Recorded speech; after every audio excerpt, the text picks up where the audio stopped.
subscribe and like the video. This is somewhat new, especially from a Republican, consistently pointing to like pure public, like a pure public structure. Oh, Hakeem Jeffries' 10-point plan. Okay, I'll look at it in a second. Like pointing to Norway and China or any number of different places and then being like, they're doing so well because they're not, because their educational outcomes are so much better than ours. It's true, right? And then trying to undermine public education or completely abolish it, basically, by destroying the federal structure and the funding mechanisms that already exist that are already being mismanaged through multiple decades of austerity and charter schools and privatization is insane. Okay? It's insane. And also, these countries that he's mentioning, whether it's like China, Japan, or Korea, or numerous other Asian countries specifically, when he talks about education, the reason why especially China is so good at education is because it's public and it's well funded and it's universalized. Okay. But there's also still tremendous negative qualities to that level of competitive education. I know this from my experiences growing up in Turkey, where Turkey also has a now limited, but somewhat decent, at least historically somewhat decent public education structure all the way up to college. Okay. And as long as you take the national test, both moving from 8th grade into high school, where you take the first national test that you need to take, like a standardized test, and then moving on from high school to college, you take a second standardized test, you can get into the top institution. The best education that you can get in Turkey, at least when I was growing up, was still in public schools. They were incredibly competitive. And that competition, of course, was still burdensome for young minds, okay? It was still very difficult. So there are issues in these countries as well. There are issues in publicly funded education systems as well. The issues are the unimaginable amount of cramming that you need to do in terms of studies. You got to go to cram school, basically. You have to go to extra school after school and like specifically study for this test. There's so much stress involved in it. It's definitely not good for people's brains, especially when they're developing. They're under tremendous pressure, tremendous stress. And so there are issues in those structures as well. But the major reasons as to why they have significantly better educational outcomes than we do is because it's funded and it's public and it's not pay to win. You have a lot of countries, not surprising names. I think that if you moved our schools... Funding has nothing to do with how poorly educated the USA is, Law. No, brother. Funding absolutely has something to do with it. Yes, the cost per pupil is very high in the United States of America. This is true. It's a matter of where that money is going. It's a matter of the public-private partnership. And it's more so a matter of how those funds are utilized. A lot of those funds, since the 90s, by way of the Democrats and the Republicans alike, have been going to charter schools. The educational standards in the United States of America are piss poor. Schools also spend a shit ton of money on their sports programs before they spend it on actual education. Having smaller classrooms, having better paid teachers with more time off, having more teachers, or even something as simple as food. Okay? The American education structure is so fundamentally broken, especially within the public education system. It's so messed up. You're basically, you're braving the elements every step of the goddamn way. And there are things that people don't even comprehend that play a major role in students not getting quality education.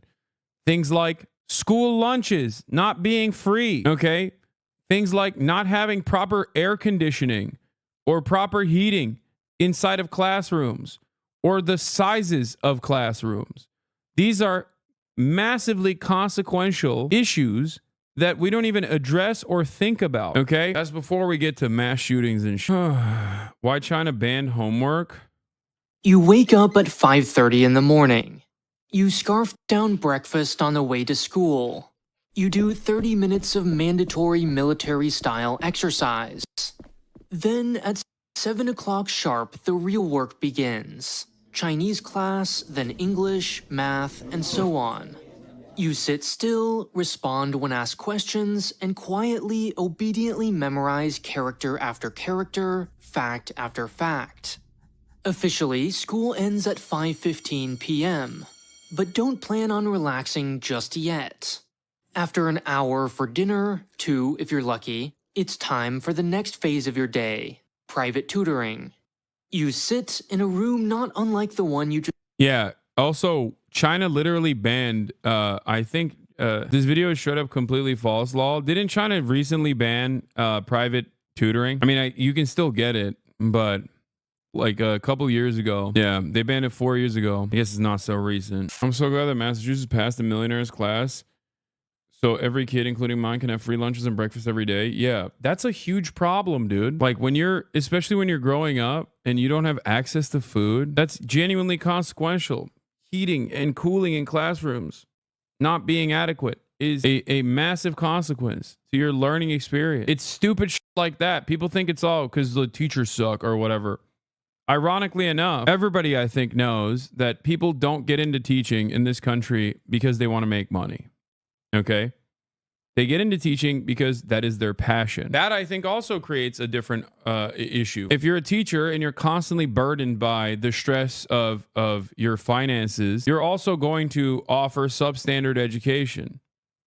It's normal. You're human.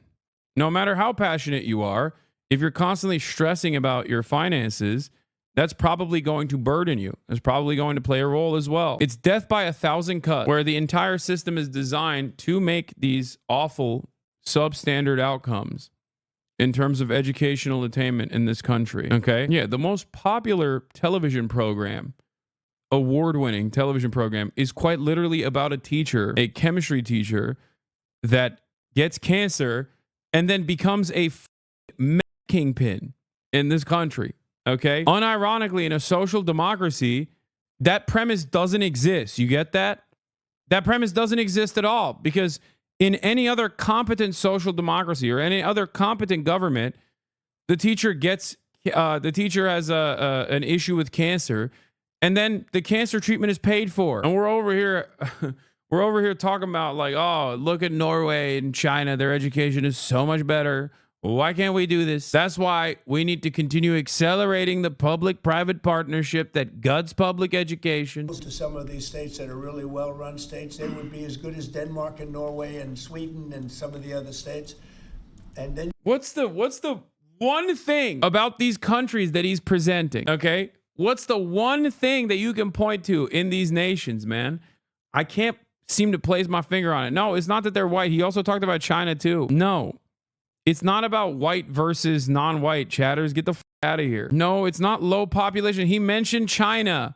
China breaks all of these arguments. The notion of homogeny is such a stupid one, because cultural assimilation is complete by the third generation. Okay? The notion that this is like, oh, it's because we just have too many different cultures in America is stupid. No. Everybody becomes a goddamn American by the second generation, and they're completely American, hogified by the third. Okay? Stop with this nonsense. There are 40 recognized ethnic groups in China. People think it's one culture because no American ever learns about the country. Yeah. I was going to do Teach for America and wanted to teach at a public school, but ended up being railroaded into teaching a subject that I didn't want at a charter school with garbage work-life balance, no union, and super rigid rules for both teachers and students, so I ended up quitting. The incentives for people to go into teaching are so terrible that even people who want to teach are ultimately discouraged from doing so. Yep. This is awesome. They had a choice of to become a teacher or something else, ... How much is enough? Getting paid for working for 9 months out of the year, having a defined benefit, retirement, and full health care are all great perks. This guy coming in hot, dude. We're giving our teachers too much. That's a good take, man. You're right. Yeah. Well, don't worry. You know who are the real leeches on society? Our teachers and our nurses, dude. The real leeches. The real parasites in contemporary American society. Classic. You have the laggards, and you know who they are. I don't have to go to it, but you'd have the laggards, the same laggards that are. Teachers are out here literally working 2 jobs, sometimes 3, in order to make ends meet. And this guy's like, they're just getting paid too much. They already have good enough benefits, dude. Sweet here. Our school system is more municipal than state run. This was a change that happened in the 1990s. However, it's still all publicly funded. There are private schools, however, they're also paid for by the municipality and is allowed to make profit and not reinvested into the school. Yeah, except in Sweden, they tried to move into privatization, recognized that actually led to worse educational attainment overall, worse educational outcomes overall, and quickly scrapped that idea.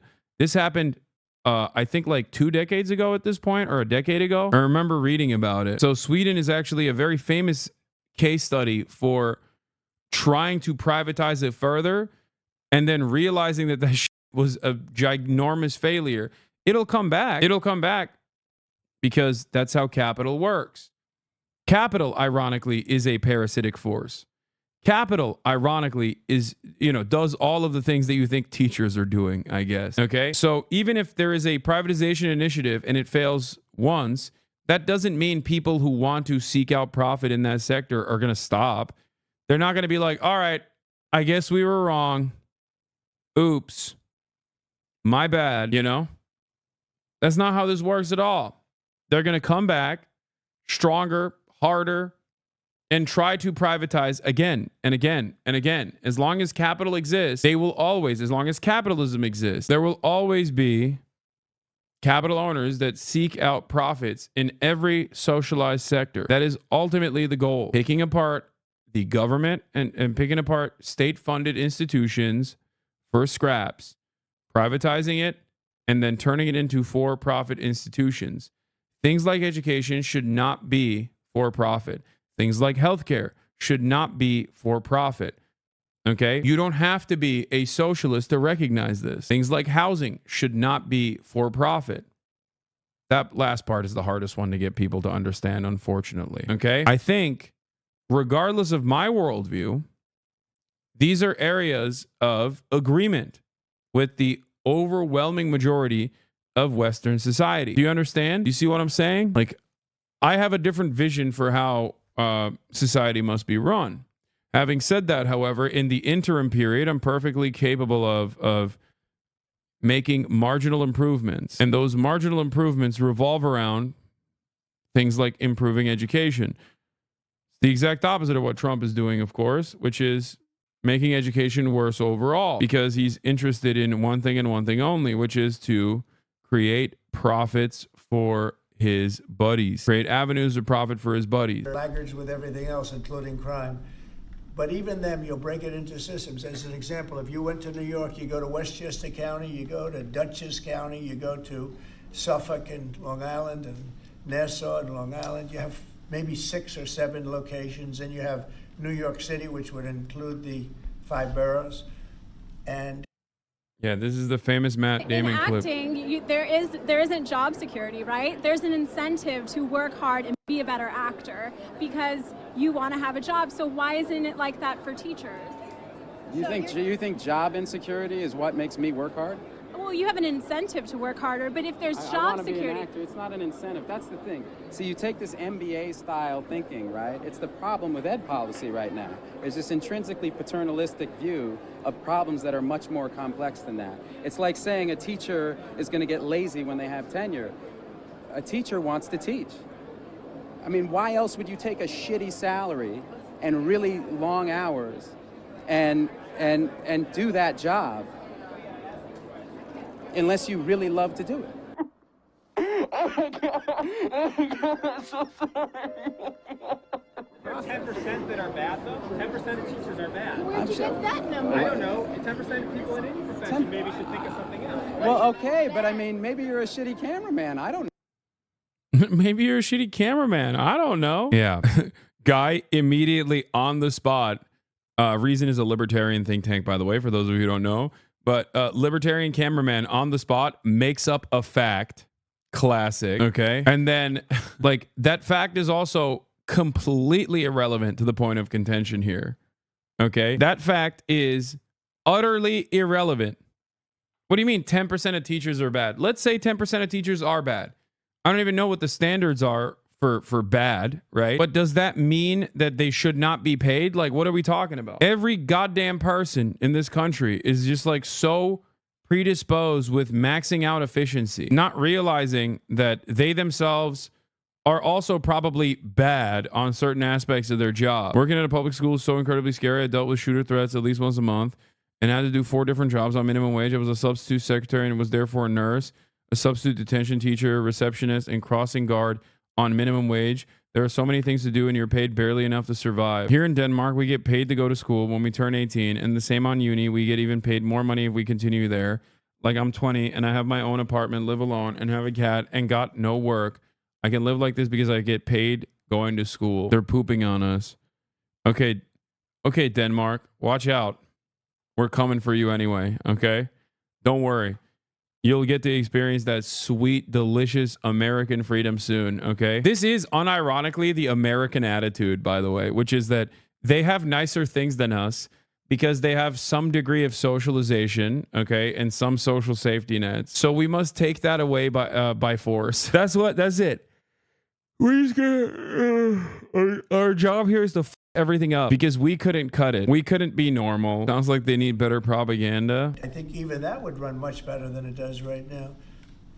Same thing with Los Angeles or California. You'd have Riverside. You'd break it up into 6 or 7, but most of them would be states, and you'd have one. Like in Iowa, you give it to the state of Iowa. You give it to the state of Indiana. You give it.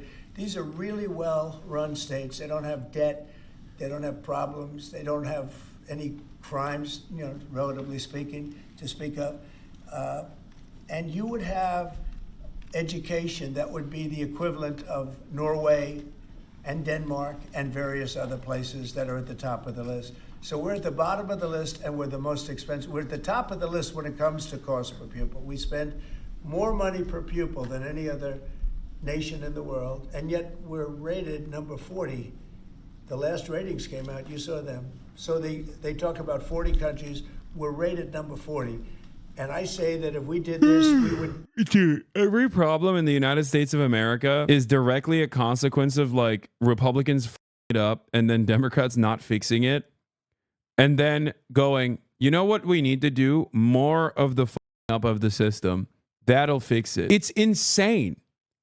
To the outsiders looking in, they're like, what are you guys doing? They're like, oh, we have a problem. I always use gun control as an argument here because it's like the most obvious one, right? It's such a funny, if not incredibly tragic, but at this point we're in gallows humor territory, so funny situation. It's like America is the only developed nation with a massive problem, gun violence, right? Massive. It's the only developed nation that has this issue. Okay. And obviously, the reason why other countries don't have this issue is because guns are not readily available for purchase. Okay. They don't have more guns in circulation than they have people in other countries. Okay. And every single year, mass shootings increase, school shootings increase, they get more severe, they get more violent. Okay. And American leadership looks at that and goes, you know what would solve this problem?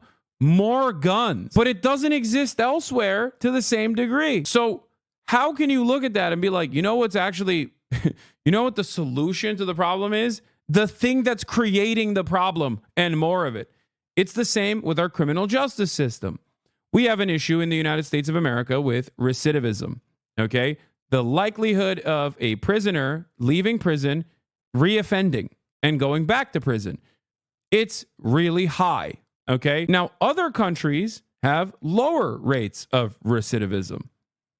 Why do they have lower rates of recidivism?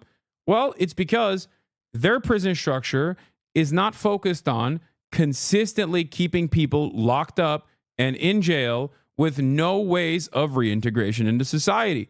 But Americans look at that problem in a country that houses a quarter of the entire planet's incarcerated population, despite only making up 4% of the entire planet's population. The United States of America, remember, houses a quarter of the entire prison population on the planet, okay? We are insanely insanely focused on draconian measures in terms of crime and punishment. And in that country, we look to this issue of recidivism, the likelihood for prisoners to reoffend once they're released into public, and we say, you know what the solution to that is? Lowering the crime rate. More of the same problem. More cruel prisons, larger prisons, privatized prisons. And the same is happening here in education. Other countries we look to have obviously a higher degree of socialization when it comes to their public education initiatives. They have better funding and a more efficient structure. They're not interested in eking out profits whichever way they can, or at least the regulatory structure has been able to push back on the profit-seeking mentality, right, by capital owners. And then we say, you know what the solution is? More privatization, more decentralization.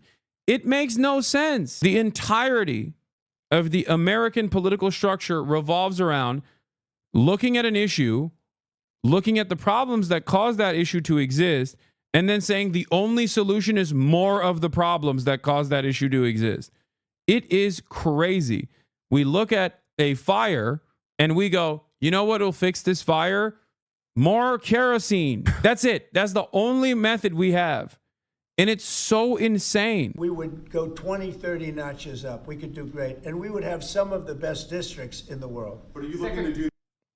I work in public transit advocacy. And 90% of the arguments I hear against it are, we can't invest more in public transport because the current system is shit. Read underfunded. Exactly. Oh, goddamn Ronald Reagan burning in hell right now. Okay. Starving the beast, baby. It's funny because we do this to other countries by force through the IMF and World Bank, right? We give them loans that have horrible conditions with massive rates of interest. And then when we demand a return on that investment, we demand it by way of austerity. Here in the United States, we don't have the World Bank or the IMF. We just do it to ourselves. It's crazy. It's crazy. Socialist, classic socialist blaming everything on Reagan. No, I don't think this is entirely Reagan's fault, but he certainly supercharged it. I mean, I've routinely also criticized not just Ronald Reagan, but Carter as well. And I understand the problem is capitalism. It's just that Ronald Reagan is as close to a singular force of neoliberalism as you can get to. If your argument is that it's a far larger systemic issue than Ronald Reagan, I agree with you. But Ronald Reagan is as close to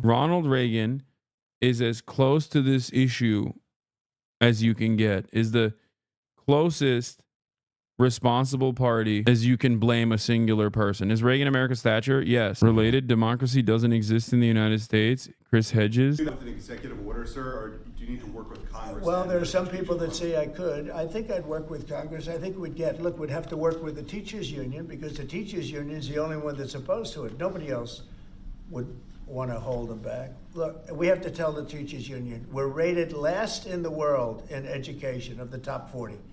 We're rated last. We were 38.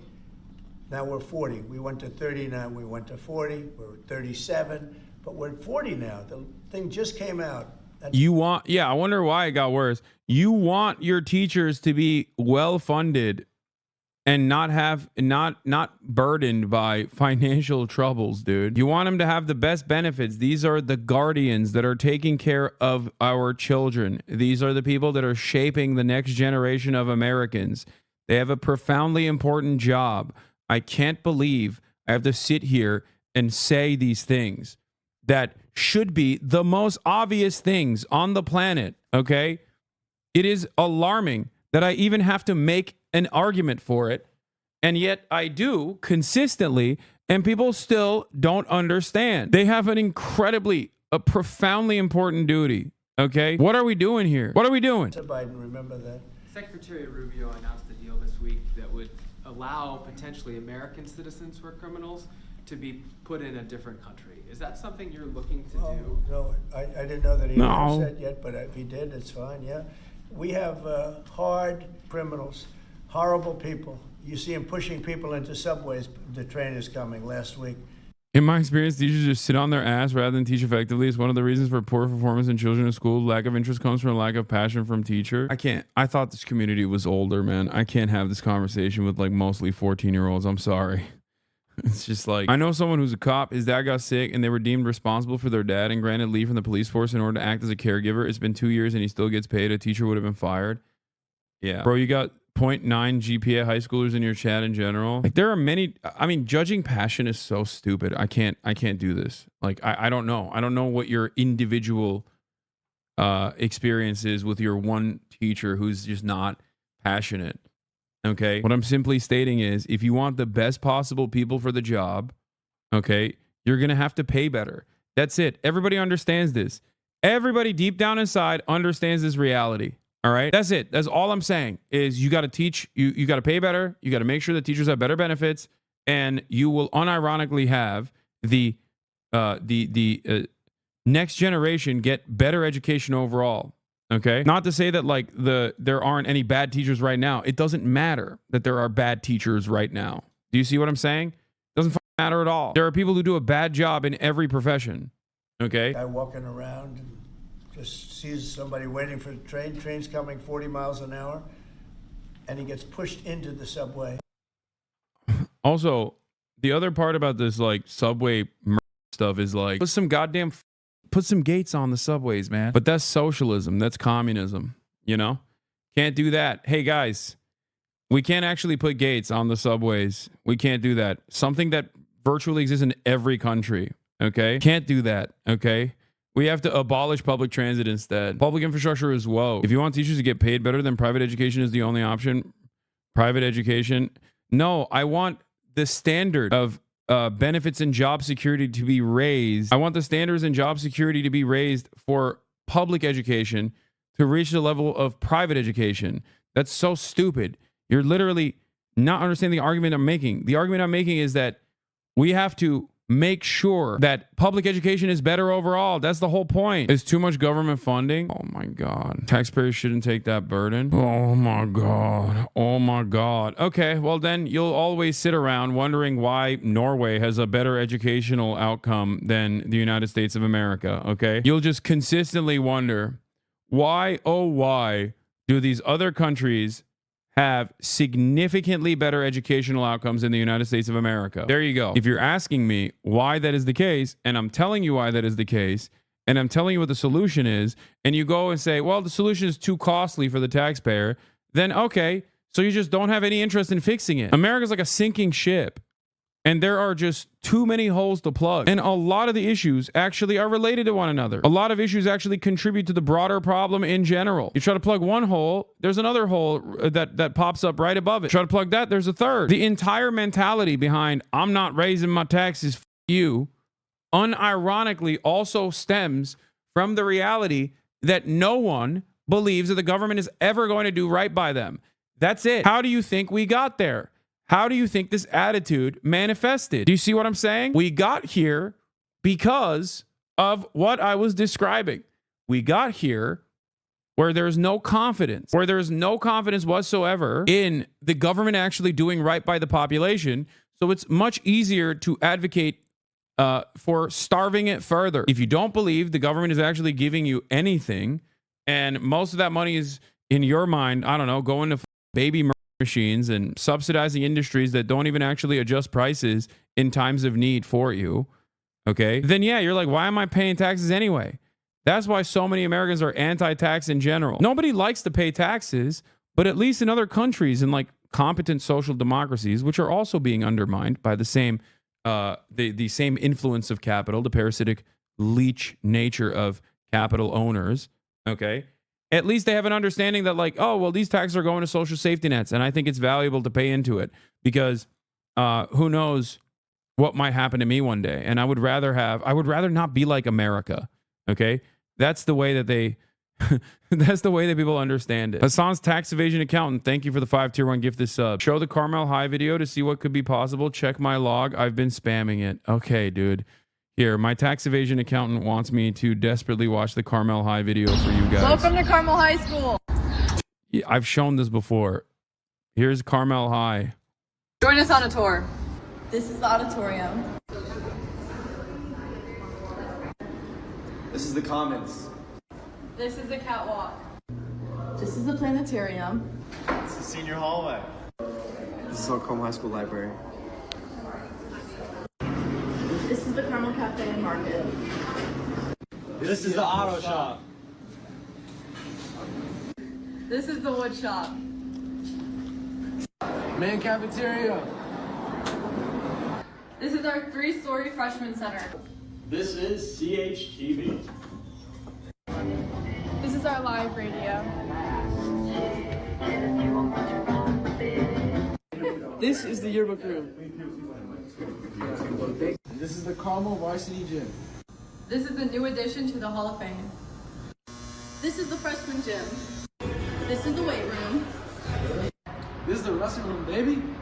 Yeah, you want to know why it's like this? Because it's an incredibly wealthy neighborhood. Yeah, this is Indiana, and it's also located in one of the wealthiest cities in the country. It looks like this because of private donors, not because the Indiana public school system is thriving. I know. It's not just private donors, though. It's also because of the way that taxation works. If you live in a high-income neighborhood, then you're paying higher property taxes. And, well, I don't know how it works in Indiana, but that's how it is in LA, for example, in California. And the higher property taxes that you pay for immediately go back to funding these schools. And that creates a major issue with underfunded areas. The Chicago public school system is a glaringly obvious example of this, okay? One of the greatest examples of that wealth disparity. Illinois and the Chicago exurb suburbs have some decent schools, okay? The Chicago public school system, on the other hand, is awful. And the reason why it's awful is because, lo and behold, the overwhelming majority of black and brown students inside of the state of Illinois goes to the Chicago public school system, okay? And they're coming from very poor neighborhoods. Those very poor neighborhoods are not capable of funding the public school system. And a competent state government or a competent federal government is supposed to look at that disparity and say, we need to desperately fund these schools and fix them, okay? The Chicago public school system is in a dire state. Classrooms are ginormous. Teachers are having to teach 40 students at a time. That's impossible to contend with. Okay? Schools are also in desolate conditions too. Like straight up. They just look like schools from a dystopia, okay? They look like a zombie apocalypse hit it. And kids are still trying to go there. No after-school programs or very limited after-school programs. Okay? And then we wonder why kids that go through that structure don't actually, do anything positive. Bernie Sanders has talked about this with healthcare. There is an 8-year gap in like when people die in this country between the 1% and the rest of the country. Okay? Wealthy people in this country live on average 8 years longer. It's almost a decade longer, man. That's a decade longer in life expectancy. Think about that disparity. It's insane. It's insane. Do you think it is a consequence of culture or racial superiority? Or do you think it's a consequence of wealth disparity? It's wealth disparity, by the way. That is the answer. I'm not even going to let you entertain the other stuff. Okay? It is always and forever and always will be wealth disparity. With Kennedy, they might not make it to 5 years old. Yeah, I mean, yes. Robert F. Kennedy Jr. is the great unifier, okay? He's the great equalizer where he will make it illegal to vaccinate your children and then you'll die regardless, okay? Everyone get cholera. Raw milk only, okay? This is the blue and gold gym. This is the blue and gold track. This is the field house. This is the varsity tunnel. This is the bookstore. This is one of the many cooking rooms in the Carmel. I just don't like Americans are so brain rotted by capitalism that they think like, no, the only way we can reach this is through profiteering, through a profit incentivized structure. And it's so insane. They do this with like the U.S. Postal Service too. It's like, no, man, it's not supposed to be for profit. You're delusional. You are so goddamn stupid. Okay. Some things, can we just agree collectively? You don't have to be a card-carrying Marxist-Leninist, okay? You can just agree that some things are not supposed to be for profit, okay? Improving the quality of education for every single student, no matter which zip code they come from, no matter what finance they come from, is going to yield better outcomes for this country. And I can't seemingly find people to understand this reality. I don't know. I don't know how to explain it any further than I have. Okay? And if you make education a for-profit entity, then you arrive at this massive disparity. And then you sit around and you go, why is everyone so stupid? Why is everyone devoid of critical thinking skills? How do we get here? I wonder how. Because a literal pipe dream? Yeah, it's a literal pipe dream. So what's the solution? Give everyone millions of dollars? Is that what I said? Wealth distribution doesn't have to happen at the individual level, man. Americans are so goddamn hyper individualistic. They can't even imagine like government programs. They think like when I say wealth redistribution and improving the material conditions of all Americans across the board, they think, oh, just give me $10,000, please. That's not what I'm saying. I'm describing it in the process of schooling. Okay? Funding public education better is the solution. I am describing you the solution. You're just not hearing it. What do you mean? So what is the solution? That was my question. I've already given you the answer. You're just refusing to hear it. Anyway, it's not a pipe dream because it already exists in other countries, chatter. And of course, this is the part of the process where you say, well, Norway is homogenous. Or, and then I say China is not homogenous. And you say you don't know anything about China because you've only read like insane shit about how they're harvesting the organs of like children in schools or something. Okay. I've had this conversation a million times over. We can have it again if you want. Cultural homogeny has nothing to do with educational attainment. Okay. There are plenty of diverse nations out there that yield more positive educational outcomes than the United States of America, Canada being a great example of this, as a matter of fact. Okay. That's it. It's just money. The solution is just wealth disparity and fixing it. Okay. Yeah, Cuba, another great example. Cuba is an incredibly poor nation and also not even remotely homogenous, very diverse nation.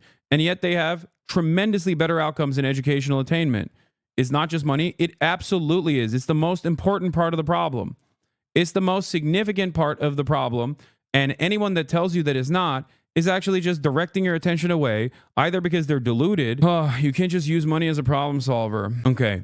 The other route in this argument is, well, there's still going to be people that don't want to actually do good education, even if like the schools are better funded. Okay. And that's not how the government works. It's not about literally making sure by force every single individual is maxing out their potential. Okay. It's about getting as many people as possible to max out their potential. And right now we're working in the opposite direction. I'm hoping for a reset, a cultural shift. A shift in attitude, a shift in government, okay? And yes, money is everything, especially in this process, especially when we're looking at an American school that is well-funded. But of course, for our ruling class, a well-educated proletariat is a genuine threat because if you're better educated, you're better equipped. I'll give you another example from immigration, okay? ICE and that homunculus Thomas Homan has been chirping nonstop in general to mainstream outlets, right-wing mainstream resources, over and over again about how the radical leftists have been teaching undocumented immigrants how to avoid the authorities. And they're genuinely crying that the radical leftists and the Antifa are teaching undocumented migrants their rights. Okay? That's what they're upset about because they can't dominate them as hard as they want to. When the people that they're trying to dominate, the people that they're trying to like break into the homes of are well equipped with the limited amount of rights that they have in that process that the American government offers them. Isn't that crazy? Because they don't want you to be educated. That's it. Whether you're an undocumented migrant or a documented U.S. citizen, they just don't want you to be educated. They don't want you to be educated about your rights. They don't want you to be educated in general about what to do. They don't want you to exercise critical thinking skills. They don't want you to know that knowledge is power, not to, get all Sigma grindset on your ass. They want you to be stupid because a stupid population is servile. A stupid population can be used and abused. A stupid population looks at planes falling out of the sky and thinks, oh, this has nothing to do with air traffic control being consistently underfunded and forcing like 8 dudes to sit in a tower and do the job of like 40, okay? That's probably not going to cause problems. You know what will cause the real problems? DEI. And if you're stupid, that shit hits hard as you're like, God damn, you're right. Them blacks are working in the air traffic control and they're disabled. And I think that's the reason why. And it has nothing to do with the fact that now we're forcing 6 guys to do the job of 40. And you can't even translate that to your own immediate circumstances too, because that kind of austerity and that kind of profit seeking exists in every sector. So whether you're working in construction, or whether you're working as a nurse, or whether you're working as a goddamn teacher, or whether you're working in any sector whatsoever, you probably are experiencing that in your daily life. The fact that your boss has fired some of the workforce and is now making you do the work of others that used to do that. Your burden is higher now at your job place, okay, at your job site. And if you can understand that in your immediate life, how can you not figure out that there is literally that exact same problem that exists in all of these other sectors as well, whether it be ATC, air traffic control, or any number of different regulatory agencies? That's it. Yeah, I said job place. Shut up. Give me a goddamn break, okay? It's 8:22 here. I've been live. I've been up since 4 a.m. Please be kind to me. Here. So here's what happened. I will never forget that there is literally a Hasanabi head that moved to Finland because I did a Young Turks video back in the day about why Finland's education is the #1 on the planet. Okay. And a Hasanabi head, even back then, a decade ago, watched that video and went, I'm moving to Finland. And I remember because he sent me a Finnish flag in the P.O. box and was like, you changed my life. Because of you, I moved to Finland and I became a teacher in Finland. You seem to be getting leaner by the day. Too much sush. I'm not. I'm definitely getting fatter. I'm for sure getting fatter. I'm just wearing like a very big sweater, so it probably makes me look leaner. I've definitely gained some weight out here, even though I walk a lot. I probably am glowing though because I'm in Japan and I'm happy. That's what it is. Well, the quality is definitely a solution. So many problems at the public school level are from students with social and economic disadvantages, but a huge problem too is the anti-education culture that's been growing. It's discouraging to hear students consistently push back on being taught because they don't see the benefits. Oh, I mean, sure, of course. But if you make education, if you make education better overall, you're still going to genuinely improve that culture surrounding education and the importance of it to begin with.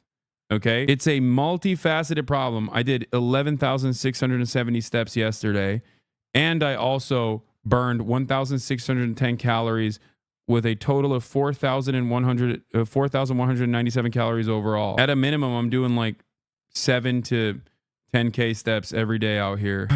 Crazy body dysmorphia? No, it's not body dysmorphia to say that I've definitely gained weight out here, chat. What are you talking about? It's just normal recognition. It's a recognition of facts here. Come on. Y'all crazy. Finland's schools sucked on the level that ours suck on. When they tested the world's kids, both Finland and us were usually about the same, somewhere down the list of nations. But Finland didn't like that. So they tried some new ideas, and in no time, Finland shot to the top of the world. Their students were #1.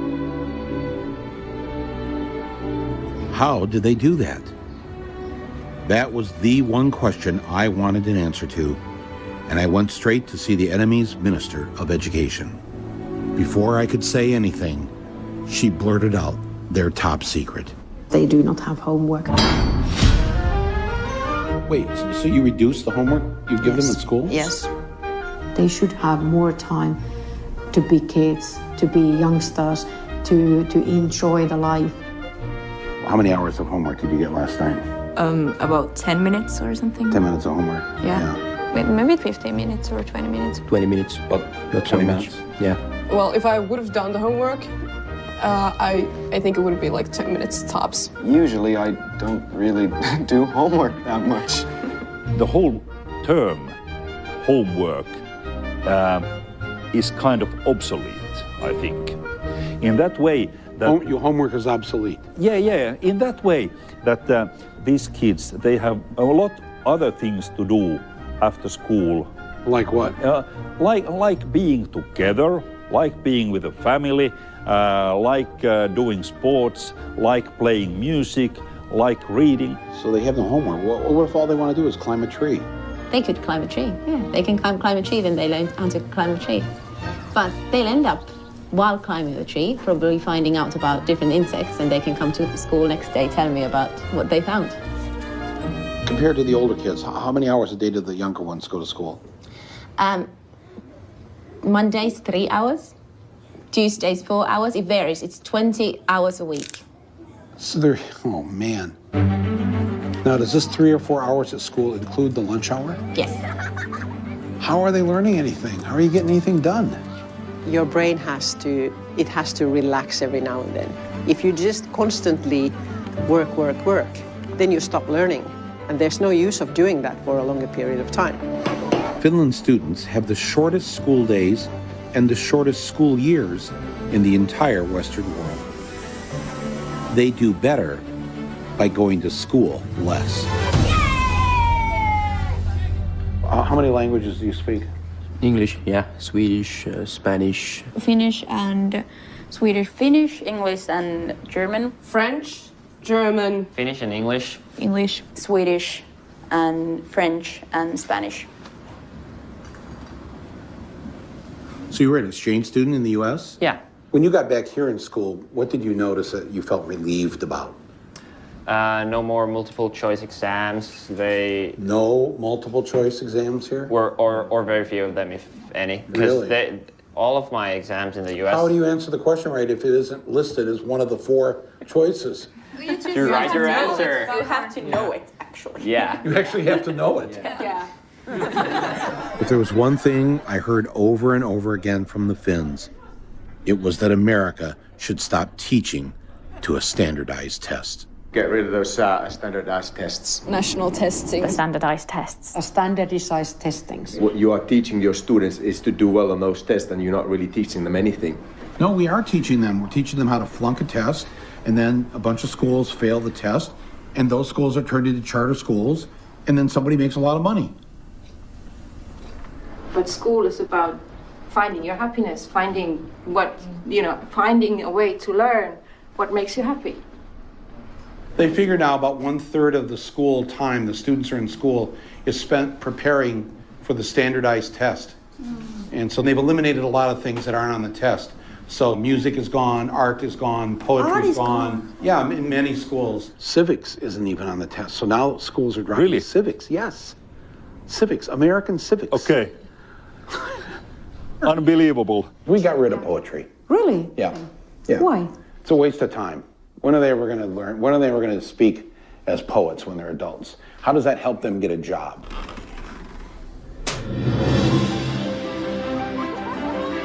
We try to teach them everything that they need so that they could actually use their brain as well as they can, including PE, including arts, including music, anything that can actually make brain work better. The children need to be baking. I mean, this is just hyper focusing on like the different ways in which the Finnish education system works, but obviously it's not as comprehensive.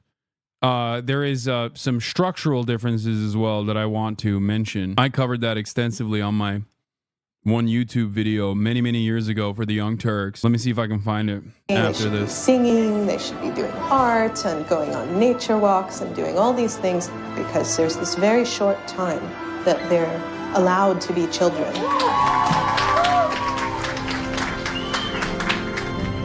If you don't have standardized tests here in Finland, how do you know which schools are the best? And, people need a list. The neighborhood school is the best school. It is not different than the school which can be, for example, situated in the town center, because all the schools in Finland, they are all equal.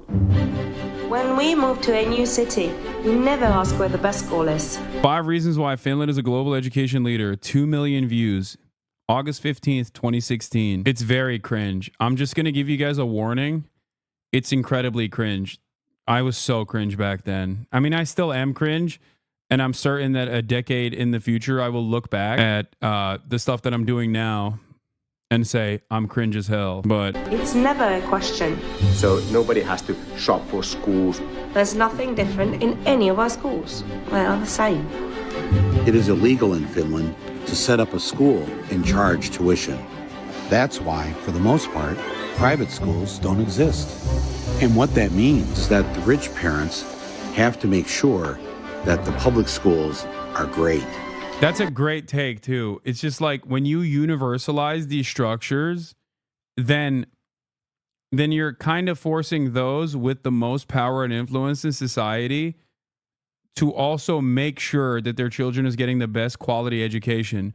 If they sidestep that, okay, if they are able to sidestep that with wealth, then all of a sudden that wealth disparity allows them to turn a blind eye to how shitty schooling is in general. Okay, this is how it works, baby. Question mark. BS. East Asia exists. Sorry, this is not for everyone. And Finland student is the best according to who? Nah, I don't think this is a good idea. Oh my lord. I love when you say East Asia exists. Sorry, and then hail that as like the best possible outcomes in general. When kids in Korea are like killing themselves over their 16-hour workday, okay? That is one of the worst aspects of East Asian education. I already factored that into this conversation, okay? I'm in Japan right now. They go to school 7 days a week, man. It's crazy. They go to school 7 days a week. It's insane. At least 6 days a week, but I've seen students in uniform on Sundays too, so I feel like they are also going to school on Sundays too. Twitch chat is just a never-ending hell of chatters being presented with facts and rejecting them with no reason. No, there is a reason. It's social conditioning. And secondly, that's why I think this medium is so good for doing what I do, because this medium allows me to directly talk to people. You do something about the education issue, definitely don't worry about all the other projects to fund Americans, bro. I mean, education is just one aspect of it. I have poured hours and hours into all of the issues that face modern American society, okay?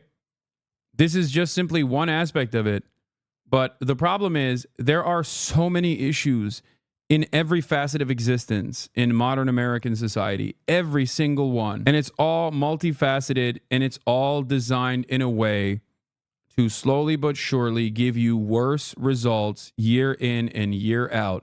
And if you actually succeed in spite of it all, you are an endlessly fortunate person. And there's unfortunately no simple solution to any of this, with one exception. You can make a systemic analysis and obviously point the finger at profit seeking. So you shouldn't school kids for college? Wait, what? In school in the East teaches more in Finland and help children in academia, so school shouldn't prepare you for academia. Cram school is not good. No, cram school is not good at all. Are you kidding me? I'm not saying you shouldn't be actually studying for entrance exams, or that like the standardized testing that exists in these countries are. I mean, I don't think the standardized testing structure that exists in these countries is the perfect solution, but I don't know what the best possible solution would look like.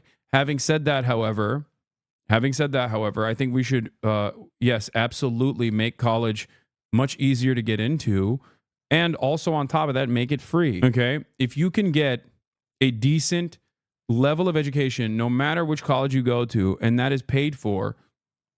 I was talking to a professor out here in Japan, okay, and he was telling me how shocked he was. He's an American.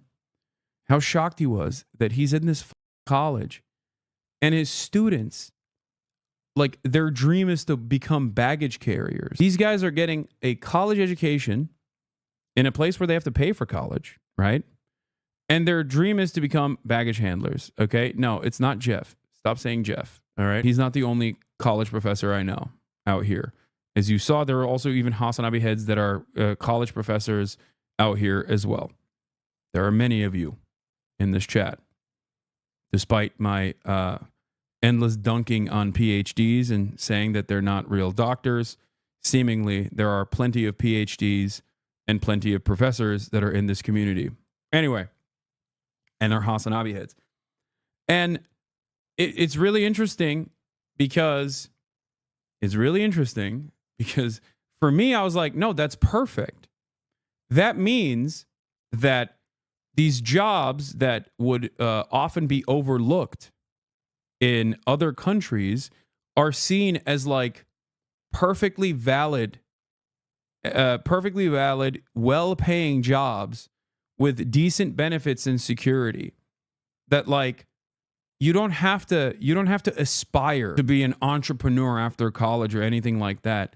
That you can just get a job and have that be your permanent permanent comfort. Have that be your vessel for financial security for yourself and your family. And I think that mentality is unimaginable to the average American, where they're like, what what do you mean you want to be a baggage handler? Who cares? If it pays you well enough, plenty of people would do that job. You think people dream of working at the oil rigs? No. It's just that, especially if you live in Western Pennsylvania, where industry is left, your towns are now desolate with no opportunities whatsoever. It's the best paying job out there. That's it. So if baggage handling or working at a KFC or working at a McDonald's was actually enough for you to live comfortably, a lot more people would be doing that job and be happy doing that job. Because for so many people, it's just about the dignity that you get from work, and it's just job security. It's just financial freedom in general. Nobody wakes up one day and thinks, oh, I want to be an oilman. I want to work in an oil rig. It's the best job possible. Nobody thinks that about working at the coal mines. Okay? It's just that those are historically, and even in contemporary society for oil rigs and whatnot, the jobs that pay the most. So if teaching also gave you the same level of benefits, to bring this conversation all the way back to education, if teaching gave you those benefits, if teaching gave you a decent salary where you can live comfortably and raise a family on one salary, we would have the best teachers, okay? We would have the happiest teachers, and happier teachers that are well paid, that are not stressed by the regular burdens that they have to overcome on a daily basis right now, would actually create the better educated next generation that would carry the torch of American prosperity. That's it. You can also become a streamer and propagate terrorists. Seems to be working fine. Yes, you can also do that as well. Propagate, as in argue against the true terror that is the American military and the Israeli military. You know, you could do that as well. People like this will never actually understand that a better future is possible. Because if you think that the endless amount of money that we spend building weapons of war do not contribute to this problem, you're delusional. You are mistaken. You have been deluded, okay? Every dollar spent on a bomb could be spent on a teacher's salary. Every dollar spent on R&D for finding out new ways of lasering children from the sky could be spent on bricks, building houses, could be spent on concrete poured over a road, could be spent on hardening this infrastructure and improving and universalizing your fiber optic network to ensure that everyone has access to faster internet speed. Every single dollar that we spend on our military industrial complex could be going back to improving American lives. Okay? Could be going back to research and development in medical technology. Says the Houthi promoter. It's not that deep, bro. You can't compare it to oil rig workers. Wow, we just figured out basic economics. Great job. Says the Houthi promoter. If you don't support the Houthis, you are delusional. Good point and great take, Hassan Piker. I think one of the funniest parts about this kind of attitude is that it's mostly coming from liberals who genuinely think that they are intellectually superior to Republicans, not realizing that they're churning out the exact same kind of thought-terminating propaganda in here right now. You are no different to me than the average QAnon supporter. You understand? It's sad. We're talking about improving the lives of every American, yourself included, and you're like, oh, dude, you're a Houthi supporter. Why? Because the Yemeni administration, under the Ansar Allah leadership, is one of the few countries and one of the few groups in the region that said, hey, we're going to take matters into our own hands, and we're actually going to implement a blockade on the Red Sea as long as the in Gaza continues. And they stopped implementing that blockade once the in Gaza at least took a ceasefire. They even released the hostages that they had over the Galaxy ship recently, in the aftermath of the cessation of hostilities, at least in the interim period. Now, that's an additional point of pressure that they've launched. And regardless of my personal distaste or my personal opinion on their domestic affairs or whatever they believe internally, okay, That does not change the dynamic whatsoever with what they're doing in terms of the ongoing in Gaza. Stop raping children. What the? I don't know who you're talking to, chatter. You might be a little lost there, buddy. I don't know, man. Just because they do one good thing, does it make them good people and they're simultaneously doing 50 bad things? Wait, what? Just because they do one good thing? Dude, the argument is simple, okay? America, during World War II, was segregationist, homophobic, misogynistic, patriarchal society. Okay? And yet, we still, and I myself included, cheer for easy company. Okay? What? Do you want to know why? Because they were fighting against the scourge. That's it. And if you can make that calculation in your mind for America and the American military being on the right side of history, you can understand a very similar dynamic ever present in this conversation. That's it, okay? There's never been a moment where I've said, like, the Ansar Allah's banner is totally valid and awesome, okay? I have been critical. I have actually openly stated numerous times, of course, that anti-Semitism is completely unacceptable. Anti-Semitism also very much existed within the American military and the American government at the time, mind you, during World War II. But that doesn't stop me from looking at a situation like that and saying, hey, those boys, I salute them every day of the week. Okay? And that's it. I love FDR. I talk about how America still relies on the New Deal. America still benefits from the New Deal's implementation. Okay? Creating bountiful infrastructure where commerce could flow. FDR did a lot of good. You know what else he did? Internment camps for the Japanese. FDR also did a lot of bad for black people, cutting them out of the New Deal. And yet, I can still champion a lot of his policies, regardless of those other aspects. So many people, I think, turn into the one friend who's being too woke when it comes to this kind of analysis. Do you see what I'm saying? That's it. And applying this sort of nuance to the conversation should never be considered. Okay? That's it. It's just a way to say, shut the